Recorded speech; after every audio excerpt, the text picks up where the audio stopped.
Hi, thank you so much for joining us here today on the Getting Vulnerable and Going Strong with the Women's Entrepreneurial Opportunity Center. As your host, I'm Leslie Hill. I'm the Program Director of the WEOC, and this is Julie Clancy. Julie, I'm going to have you talk to the masses a little bit about how long you've been in business, how you started, and then how you kind of go above and beyond for your clients. So a little side note in here is that I had the pleasure of working for Julie for almost a year, and it was fantastic and phenomenal.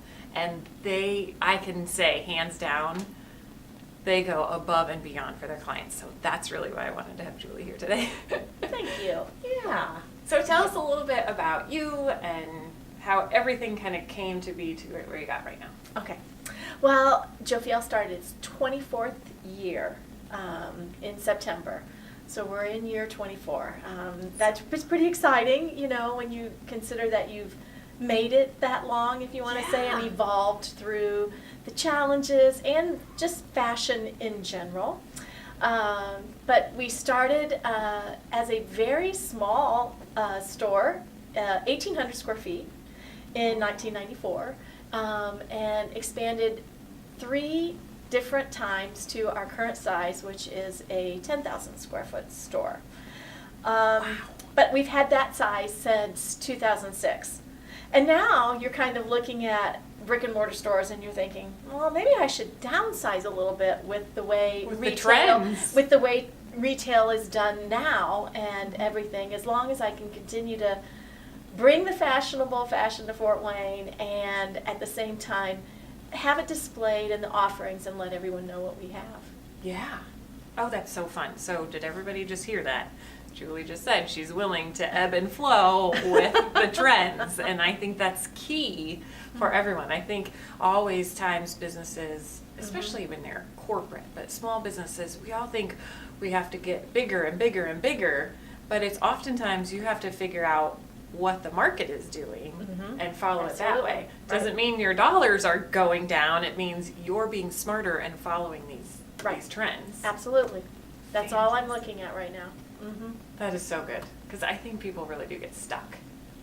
It's easy to get stuck, and I think it's when you're in a retail environment like we are, you have a lease, which is also part of your, you're leasing your space, which could, in a sense, dictate when you get larger or when you get smaller, depending upon how that lease runs. But if you're doing your job, and you're looking at everything, being a visionary in your field, you're also going to see that well in advance and know when that time should be for either expanding or decreasing. That's right. So true. So where did you grow up? Did you grow up near here? Did you, have you always lived here? How did you decide to open a business in Fort Wayne? Okay, so I actually grew up in Huntington and Rochester, Indiana, so not too far from here. All my roots are Indiana, family and everything. But I moved to Chicago after a couple of years at Ball State University, and that's really where I came into fashion. After I finished some schooling, and none of my degree is in fashion, but I got into fashion, and so I learned it. I was the entrepreneur that learned it by doing it, and seeing an opportunity and realizing that I really would like to have my own business. I was encouraged by some family members and never thought it would actually happen when it did, but so I took a course. Put on by the Small Business Association and the Women's Business Development Center in Chicago. It was a 12-week course, and it was how you put a business plan together. So, like I said, I didn't have any background in business in that way. And so that 12-week course taught me so much. I think I had the common sense for it. I had the ability, and I had some education that you could, use. But this is where I learned how to do cash flow budgets, how I learned how to do projections, how I learned, your income statements, your profit and loss, how you actually see not this, pie in the sky idea of what you want sales to be, but the actual, what can you conservatively plan for? Mm-hmm. Mm-hmm. So that was how I came about. And I put together, my business plan was on opening a business in Fort Wayne, Indiana, because I had come home to visit with my parents in Rochester, or North Manchester at the time, that's where they were living. And we'd come into Fort Wayne, and I'd go to several of the different boutiques, and I had some clients in Chicago from Fort Wayne, so I realized there was an opportunity. And, one of the greatest things about Fort Wayne is the cost of living here. Oh, yeah. What you Oh, get. most definitely. It is such a wonderful place to have a business. And I know a lot of times people will say there's pros and cons to that, because you might not have as much of your target market here as others. But you go to those other areas and you have a greater overhead. Right. And Yes. you're just competing against more entrepreneurs for that same dollar. Mhm. So that was really how I came into having a business in Fort Wayne. So when you first started, how many boutiques were in Fort Wayne, do you think? Oh gosh, 24 years ago. So Yeah. there was, Symmetry was still in business, and there was Unique, and there was one other, I think it might have been called Michael's. I think it was Michael's. So there were really only 3 on this end of town that were similar in some ways to what I was kind of looking at. But I really came to town wanting to service the career woman. And of course and we did, but that has also evolved into so many other things. Right. Now, as Yes, we've talked about exactly. several times on here, no one wears suits really Right. anymore. Mhm. And if you are wearing a suit, it's, you may have the jacket on and a separate pant Right. or something like Right. that. Very different. Mm-hmm. Oh, so Very that's different. fun. Yeah. And side note again, when I was at Spiegel Catalog, we actually, that's when we went bankrupt, because we were trying to go after that client, but the Spiegel client was not the working woman. So to make that jump was big. So the fact that you started out in it was so key. You knew already who your client was, instead Right. of like Spiegel or some of these other companies where they create their base and then they completely forget about Who their that bread base and is. butter, and they just go for that trend. Yeah. And I think the beauty of when we started with Career Women is it was also about, maybe the husband was the career-oriented one, but because of what his position was, or the lifestyle that you had, the wife also was very much part of the community and had to have clothing that, that met that need, even if they weren't the actual one working or bringing in the paycheck. And so the business kind of morphed from that original, mission statement. Mm-hmm.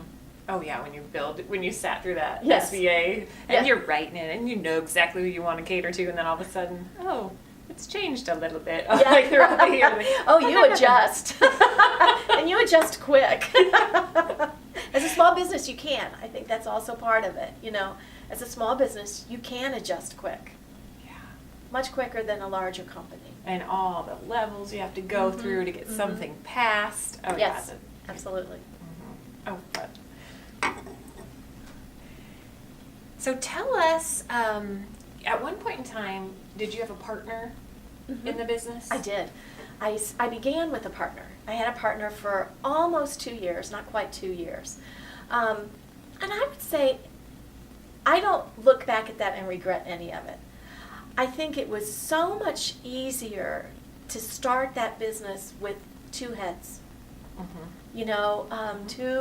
Two women willing to risk and go after a dream, okay?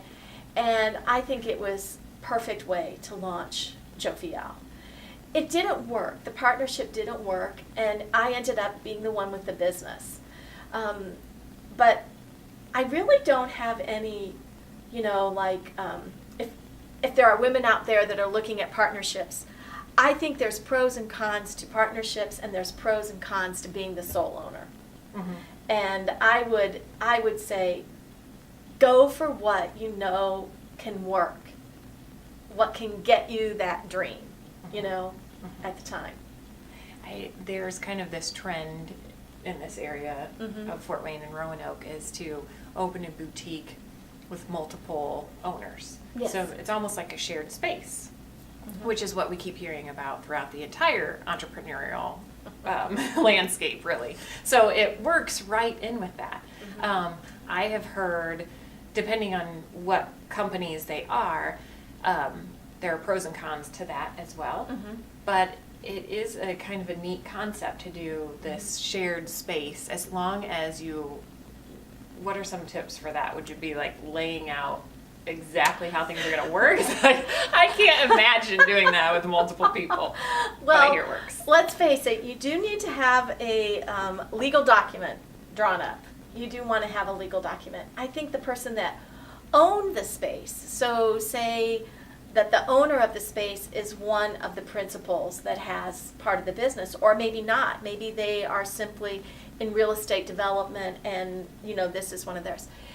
I think it would be important to either one of them to know what you really thought your longevity was, And I think as the person going into a shared space, I'd kind of really want to know what the other members of that shared space were looking at for longevity of their business. I think that's key. Really saying, are you serious about this, or is this something where I just want to do it for a couple of years, and if it doesn't work, fine? Or do I really want this? Do they really have that drive to do a business? Because a business is different than a hobby. And that sometimes I think is hard to navigate through as an entrepreneur when you're first starting, because a business is work. You do work, and you work almost all the time. I don't think you can get away from work, and you can have a day off, and you can go home at night, but it is really difficult as an entrepreneur to leave your business in the business. You are thinking about things because you have quiet time at night, and that's when you can do that. Yeah, racing. Exactly. Yes. Yeah. That's when I get some of my good ideas. Yes. I would be thinking, how are we gonna do the bags? Are we all gonna have our own bags? Are we gonna have our own tickets? And these would be like the things that I would be thinking of. But then when it comes down to actual working out all the details of your store hours and who's going to be there and how do you get paid, and is there one person that you all hire together, or do you all hire a different person? I think there has to be an overall business plan to a shared concept. I mean, you really do. There has to be an overall business plan to that shared concept, and everybody has to buy into what that is. And if they're not, there has to be some kind of exit strategy for not only the person that wants to leave, but what the others can do. That makes complete sense. Yeah. I know even when I was working for the Good Ones here in town, it was a startup little boys clothing line, and when we would go to the trade shows, inevitably the buyers would say, well, I'd like to, but we just usually don't sink many dollars into these new lines because we don't know if they're going to be around. And at first you're thinking, well, of course we're going to be around. You think we're doing all this for nothing? That's right. But in reality, you may not be around in 3 seasons. And now you have just confused the client of that boutique. Right. So what happened to this? I was really into it. Now I'm not supposed to be. What's going on? And so I think that's a really good point of how to exit. So when you and your partner decided to go different paths, how did you change your concept on the store, or did it kind of still go with what you had originally started with? I didn't have to change the concept of the store at all. Oh, nice. I didn't, it just literally went forward just without 2 partners. And then a few months after that, probably about 5 months after that, I hired the first manager for Jophiel. So I went about it in how you staffed it, but I didn't change any of the offerings in that capacity. No. Oh, how fun. Right. Do you remember, or even now, thinking about hiring people, hiring staff, where do you, if you look at it at a financial aspect, do you hire when the need arises, or do you anticipate the need and hire and then generate the dollars? Oh How does that work? Oh my word. I think that is one of the most difficult questions for a small business owner. Because in all actuality, you should be anticipating. You should be anticipating where your growth is and what you will need in order to grow to that place. I don't think there's a question that that's how you should be doing it. And I feel like at several different points throughout Jophiel's 24 years, we did just that. We hired according to what the needs were going to be, what we felt those were going to be, and where it would be the most beneficial to help someone else, maybe perform at a higher level. Would that free them up to then pursue more sales, to be a stronger, stylist in our store? For myself, it was, do I bring in an assistant in the back in operations or in, the normal day-to-day office procedures, accounting and such, so that I would be freed up to be more on the floor. So you're looking at a couple of things. I will say, I think, as an entrepreneur that was in business when the recession hit, that's been one of the hardest things for me to overcome, is to hire proactively than to hire when it's here. Right. Oh, We need I don't somebody. say Get somebody in here. now. I do think at times I've done that, but I do think it's such a difficult thing as an entrepreneur, because you just look at it and you look at your figures and you're thinking, okay, in order to bring that person in, I either have to get rid of an expense somehow, pay myself less maybe, and support that growth. And if that growth doesn't happen, then, Yep. what Then are you you doing? deal with it. Right, Then. right. Mhm. So you have to look at, it's a very difficult thing. I don't think somebody would probably tell me there's a statistic out there and that you can do it by this statistic. But I still think that's a challenge. So if you are at that point of needing to hire, maybe you're completely overworked and you're thinking, there's no way I'm not making enough, just know that is a point that we all get to in the business. And you really have to look down, sit down with your accountant and look at your projections. You need to find a mentor, talk through it with someone, and really get down to the nitty-gritty on, is it wise to go ahead and do this now so that you can grow? Are you holding yourself back at all? Right. I think that's very true, because you can hold yourself back from growing. So explain, when I was talking about Jophiel going above and beyond for their clients, I saw it in so many different touch points, and one of them you kind of talked about real briefly moments ago with the stylist, and you call your employees stylists. Because they actually are stylists.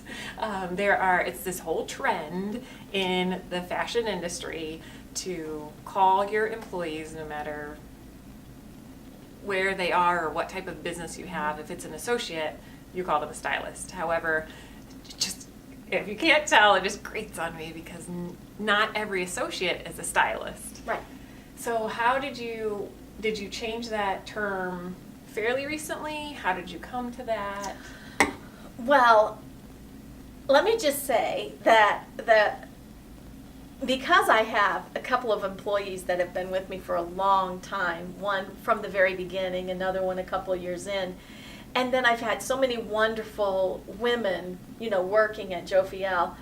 I mean, really, you were hired as a salesperson in the beginning, okay? I mean, I'm a salesperson. I'm a sales associate, you know. Mhm. It didn't used to be taboo to say you were a salesperson. And so, and that's what you know, that was it. So at that one would- point, we called ourselves wardrobe consultants. Oh, yes, yes. So, you know, you go to the consultant word, which was, you know, has been very popular also over That's different true. times, That's you know. true. And I would say in the last maybe 3 years, 3 to 4, we've moved to stylist, you know. Mhm. But I think the difference is that the training that we do at Jophiel supports somebody being a stylist. Yes. It is, a stylist is not a salesperson. A stylist, sales is, thinking about the sale is not the first thing in a stylist's mind. A stylist is totally thinking about what the client is telling you they need, and at the same time thinking about what it is that the client's not telling you Yes. that you know they need. And a stylist stays very educated on fashion.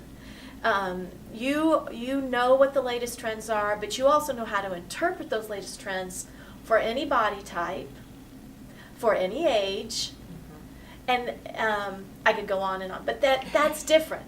A stylist is educated, completely educated, not just on On the how floor to ring it up. sell and ring it up behind the counter, but actually working with the client and knowing what they have in their wardrobe, what they need in their wardrobe, what colors really are best for them, what styles really are the right, you know, look for them. So I'm with you. There are a lot of people that call themselves stylists, and we were just having a discussion this morning at our meeting, and so often people think stylist means you are a hair stylist. Oh, I know. So they only think of that word in that particular way instead of the other. And then if you say you're a personal stylist, then it probably goes way beyond, you know, what we do at Jophiel, although we do that depending upon who the client, you know, what the client wants. Mhm. But I also think that stylist has gotten a little bit of a bad gig lately because not everybody really wants to have a stylist. Mhm. Mhm. Yeah, that's so true. Some people just want to walk into the store, Right. leave me alone. I'm here I have a half an hour. I'm going to plug through, and then I'm going to pick my things and go. And we are happy to help anybody Mhm. at any point in their journey, you know. So just because you might not want all the offerings that we have, Mhm. that's okay. Yeah. And I think that is something you have to get to, and you change. I know myself, it's been really difficult, you know, to change my mindset of, you know, how you start and what you've done in your business, and then what someone wants now. They might not always want what I have to offer. Right. Darn it. You know, and all of that. So you have to be willing to hear them. So styling is one thing that you offer. Right. It is where the client comes in. They may even call ahead of time and schedule an appointment. Absolutely. Absolutely. And the stylist, literal stylist, will pull things. Oh, I know you're coming in. I've pulled these things because I know they're going to look good for your color, your body shape, your age, the style that you want to portray. Mhm. So there's that feature, which honestly, in today's day and age, I mean, you go in anywhere. I can't even tell you there's a major department store in town that I think probably everyone shops. And you can't find anyone. When you do, poor things are completely overworked. So it's a complete mess in there. And so having this at your Mhm. fingertips, Right. where you don't have to pay extra, it is just good service. Right. Is pretty darn amazing and very hard to find right now. And again, you know, you're a stylist, but a stylist would give you good customer service. Yes. It would be wrapped up in that experience. So there's styling. What else do you guys do? Oh, boy, put me on the spot here. Okay, well, I think one of the really beneficial things that Jophiel has to offer is that we provide alterations, an alteration service. It isn't that it's complimentary, because it's not a complimentary service. You do pay for the alterations. However, the difference is that I myself was trained in how to fit a garment when I was in the business in Chicago. And that, to me, has been so important to the longevity of Jophiel. Oftentimes, I think that a client came back to us or continued to shop with us for just the fact that we had alterations, that they realized, I love that look, and I can wear that look if I just adjust it slightly. Mm-hmm. Instead of walking, saying, I love that look, I'm going to buy it, and that little bit of tweaking that's not done doesn't make it look, makes mm-hmm. it look like it's wearing you instead of you wearing it. Mm-hmm. I also realize, I guess we all have to realize, is that very few of us can go in and walk out without having to have something hemmed or taken in at the waist, and that is part of in some ways, a lost art, and maybe also a lost want. I know that there are clients that don't want to alter, right, or shoppers or buyers that don't want to alter, and that's okay. mm-hmm. I have to adjust to what it is that they want, but we do offer it, and I think that that's a great benefit to working with us. To piggyback on the alteration opportunity, through Hill Image, I had a client one time where we were shopping. It was in a major department store, taking pictures, put them up on social media, and I had a backlash of people saying, why would you post those? They look awful. She needs to hem her pants. And I couldn't have planned it right. any better because that's precisely what happens when people look at you. Mm-hmm. You don't, your credibility goes down just because you don't have your pants hemmed. And it's this right. funny thing where we think, well, I don't want to spend another $10 on these pants. But your credibility jumps up right. immediately. So the fact mm-hmm. that you guys offer that's definitely a plus. Absolutely. For your clients. Absolutely. We talk about them now as sometimes like concierge services that we sure. provide. But oftentimes, in today's retail environment, in fashion, fewer and fewer designers carry a lot of inventory. So I place an order up front to get that, to get merchandise into the store, hand select it. It's usually not every piece in a collection that the designer offers. And I order in a size 6, 10, 14. And inevitably, the first client in wants a size 8. So that's fine. But because I work with specialty designers and very reputable quality designers, oftentimes I can get that size. Not always anymore, because not everybody wants to carry that inventory, but I can get that size 8 in for someone. And by us getting it in, the client doesn't have to worry about ordering it online, having it, whether or not they're home to receive a package, steaming it or pressing it themselves. When it comes to us, we do all of those things. Mm-hmm. We track all of it. We take care of it. And if we already knew that we needed to hem that pant 2 inches, we can go ahead and get that done when the client even comes back. So, and then there are times when we can't get it. We can't get it. So we literally will track it down ourselves for the client and bring it in. Now that doesn't mean that I'm getting it at what it costs me. I'm often buying it for the client at what the retail price would be. Right. But if they're already purchasing several pieces from us, I should do that. That's how I look at it. I should do that. That's servicing the client, because I know that one piece is better for them than a different piece. Mm-hmm. And that's because you know their wardrobe. And it's what they want. Mm-hmm. You know, we recently had a client in that was is going to be going to a Kentucky Derby party. And she's more mature and in age, and she really didn't want to have to track down a hat. So we did.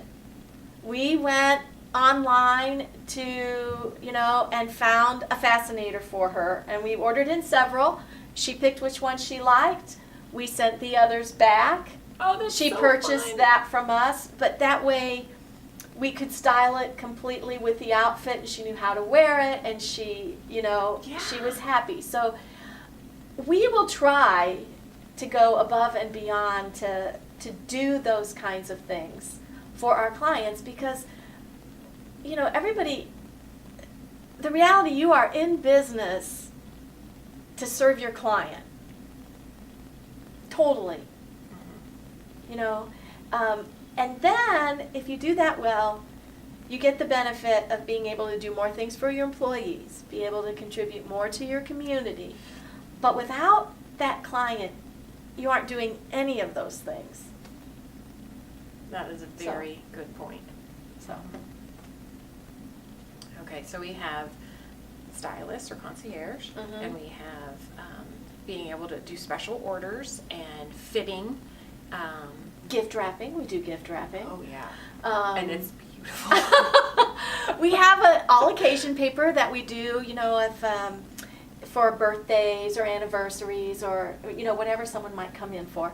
And then at Christmas, we always have a couple of different Christmas papers and ribbon and nice boxes and gold tissue paper and little Jophiel sticker, and we do all of that. That's free of charge. But again, we sell a quality product, and when you sell a quality product, you need to provide all of those services with it.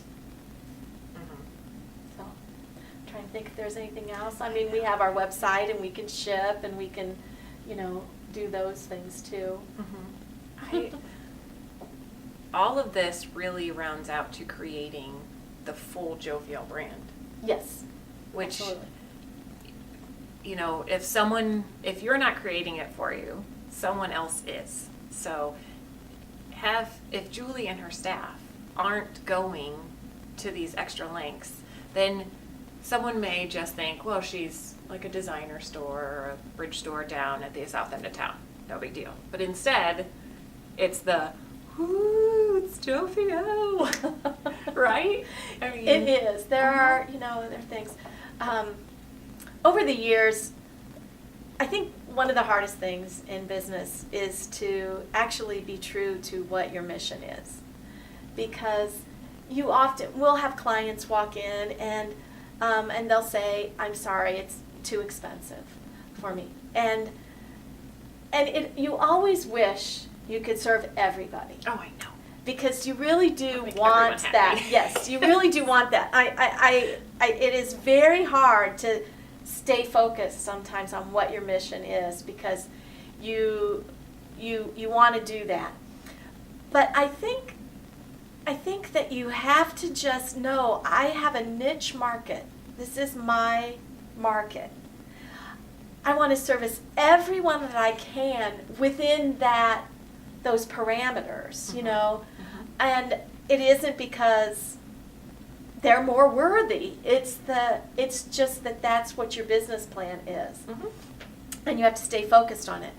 And I do know over the years that because that has ebbed and flowed, we opened at one price point, and we were not. Now I carry some higher designer price points than we did when we opened, but that's where the business grew. It really wasn't something that I wrote down that I was going to do. It was part of looking at what our client was wanting from us and looking what was available when I go to market and what I was finding. And then anytime you bring in a new line, you have to put you have to spend time branding that line with your clients. You know, educating them on what it is, what the quality is, everything that goes into it. And at the same time, try to maintain that price point you had when you opened your door. Oh, yeah. Some of what that was, because that's where your client grew from. Mm-hmm. And you always want new clients too. So you're trying to keep that, and then the ones that want to grow and move on, you want to go with them there. And then the others that are more comfortable in here, as long as that's still within your niche, your focus. So speaking of that niche and creating your ideal customer or your target customer, there's this whole thing, we talk about this all the time, on Facebook, where as a female entrepreneur in the social media space, they are targeting you hard and heavy. And they're everywhere. They talk about avatars, creating your avatar for your business. You can create it. You can call it avatar. You can create it. You can call it your target market. You can call it whatever you want to call it. But it is very important to set this apart. And how do you think you created that? And how do you think you develop them as they go? Because like you said, you weren't like Spiegel, where you said, oh, I have all this bread and butter and now I'm chucking them to the curb and I want to go this way. You're saying, oh, I see how you are growing and I'm responding to that. And how does your target market, how did you create that, or how did you decide upon that target market and not a different target market? Oh, I went within my business plan, my original business plan, I went with what I knew. Oh, yeah. I mean, this is the target, this is the market I knew.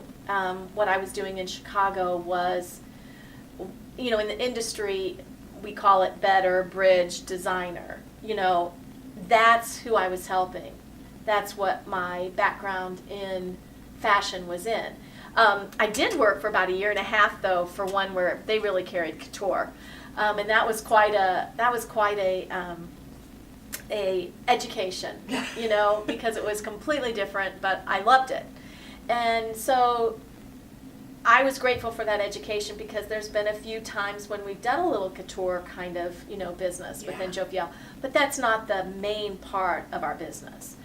So I would say that to really create a larger target market, we started knowing it was going to be better in bridge. Period. Stayed there. Grew that. Then we brought in the designer, and I would say that the designer, a couple of our lines that fall into designer, we didn't start carrying until, I would say, 2005. So we opened in 1994, and it was a good 10 years before we really offered that next price point up from there. And then I will say that during the recession, we kind of let go of the better price point, because the client that was spending was more in our bridge to designer. Mm-hmm. And in the last 3 to 4 years, we've really focused again on finding those quality lines at that better price point. And again, since I sell something tangible, I sell a piece of inventory, you know, you have to find that. And there, you can say there's lots of designers out there, you should be able to find exactly, but when you are a target, you know, there's a level of quality that I want even in my opening price point lines. I want that quality to be there. It may not all have all the bells and whistles or the perfect lining or the a seam done a specific way that you find in a designer piece. But it still checks off all the things that Jophiel needs for it to be quality enough and fashionable enough to be in our store. That's the hard part. Yes, and that goes back to your avatar. Mm-hmm. So with the avatar, you're thinking, what do they do during the day? What do they do at night? What do they eat? Where do they go to hang out with their friends? It is creating these little people, and then you talk to them in your marketing. You sell to them on every level. You connect with them. You understand them to the point that you're saying, I can anticipate where you're going to go next. I can anticipate when you want to shuffle backwards. I can anticipate what kind of hat you want when you don't even know what kind of hat you want. Yeah, absolutely. Absolutely. I mean, that is our role. And social media, can really assist you in doing some of that. And at the same time, when I opened the business, there was no social media. And it has been a huge learning curve for me. And I'm grateful that I have a staff, and I have some experts on our staff that have been able to take it over and guide through it. But I still think that the way you reach clients is changing so much faster than what you can actually stay up with. Mm-hmm. I know, if there's one more social media. When Snapchat came out, I was like, whoa, I can't do another one. I've got 3, 4, I don't know what to do.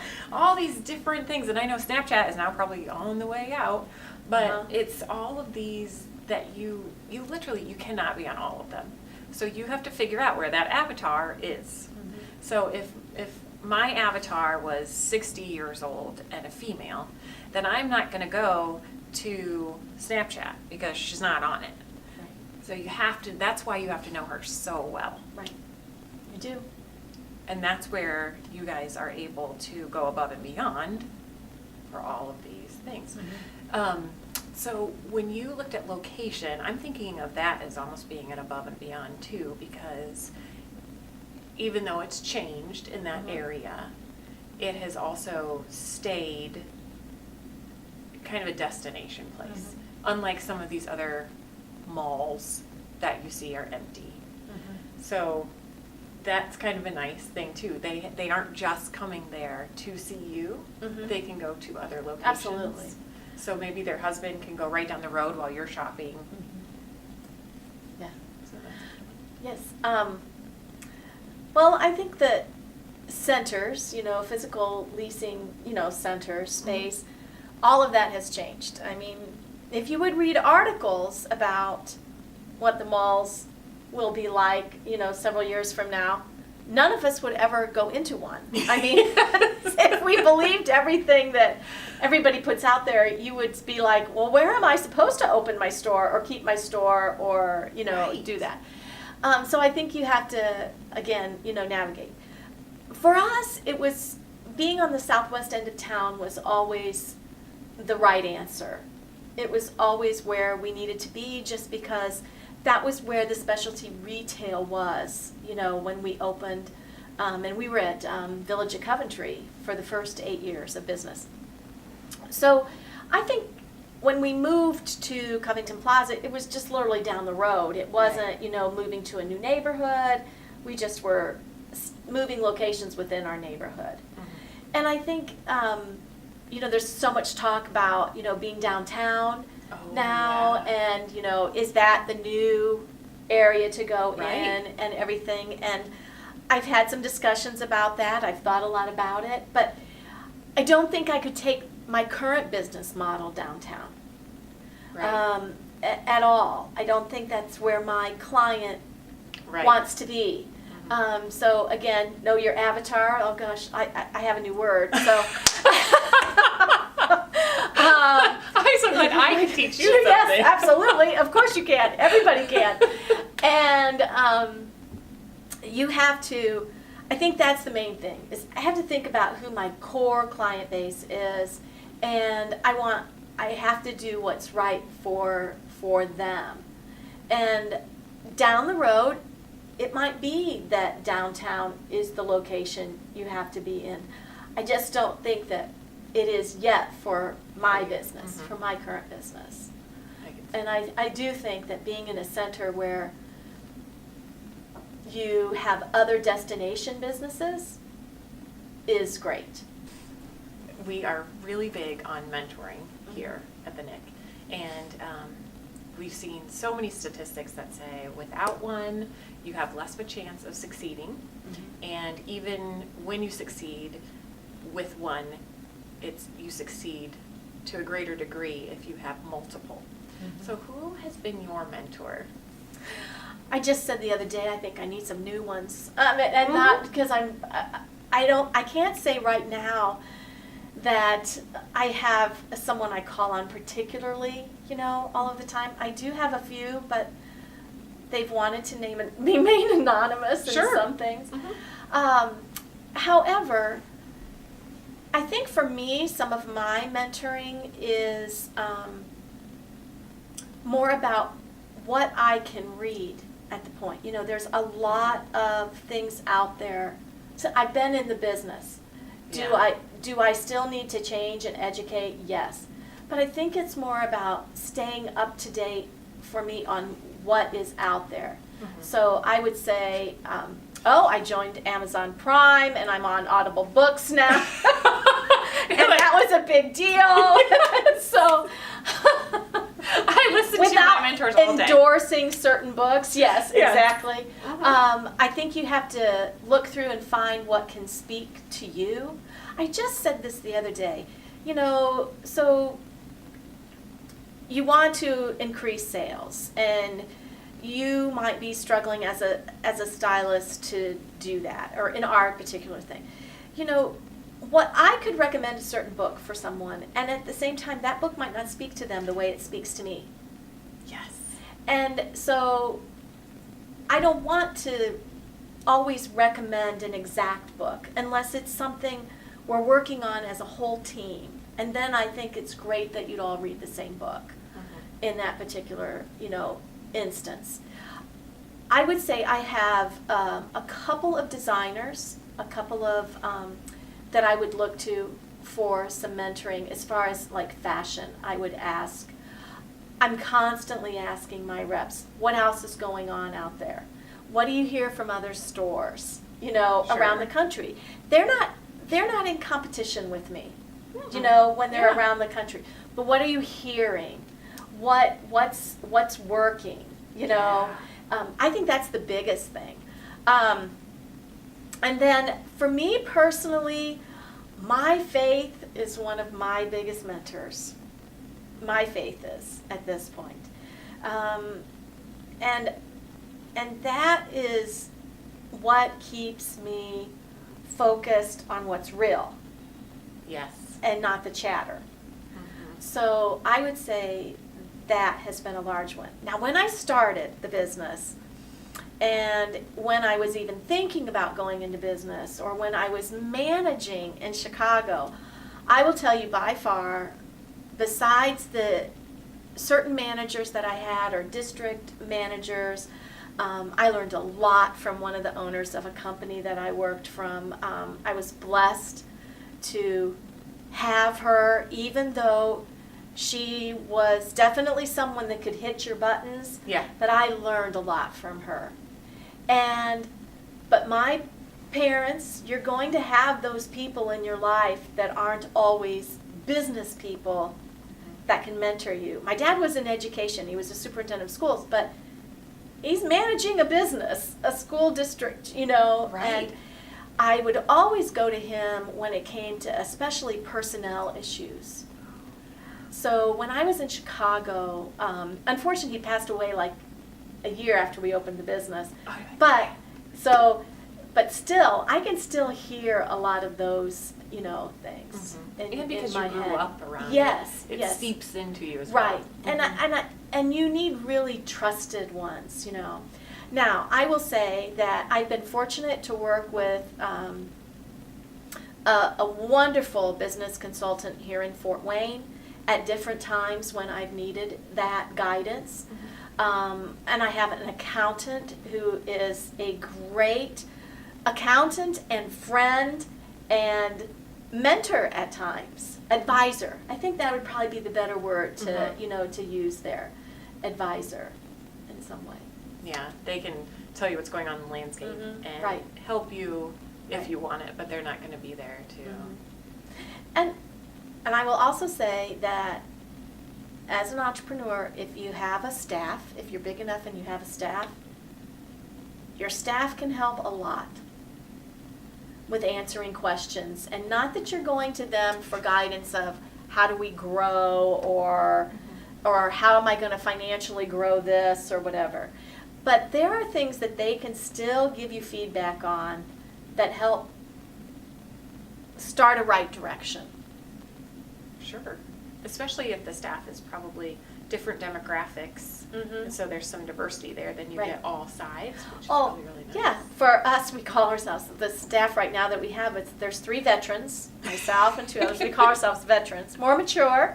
And then I have 3 millennials, you know. Oh, yeah. And if you want to say, quote, quote, and I think millennials get a bad rap. I do too. I really do, because I love the staff I have right now. And that balance there of what they know and they can do and the education that they have with the education that we have and the expertise that the veterans have is a perfect fit.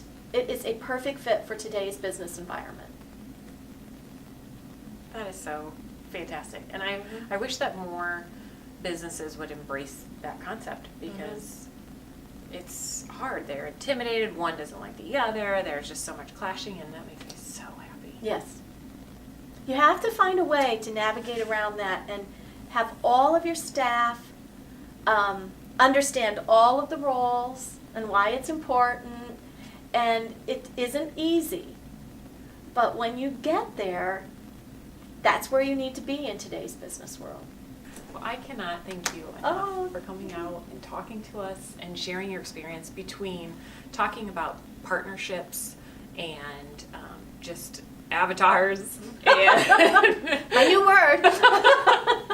and staff development. I mean, this is really juicy for anyone watching, and this crosses all lines of it. Doesn't have to be a fashion boutique. This could be in any capacity in any industry. So I thank you so very much. Thanks, for coming Leslie. out. It's my pleasure. Do you want to tell everyone how to contact you, or Oh. where you are specifically located? And Absolutely. So we're located at Covington Plaza, which is on West Jefferson Boulevard. Our anchor in the store in the plaza that most people will know is Fresh Market. The Fresh Market is in our yes. plaza.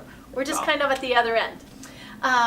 And you can reach us. It's Jophiel, Jophiel. Most people don't know how to always spell it. It's true.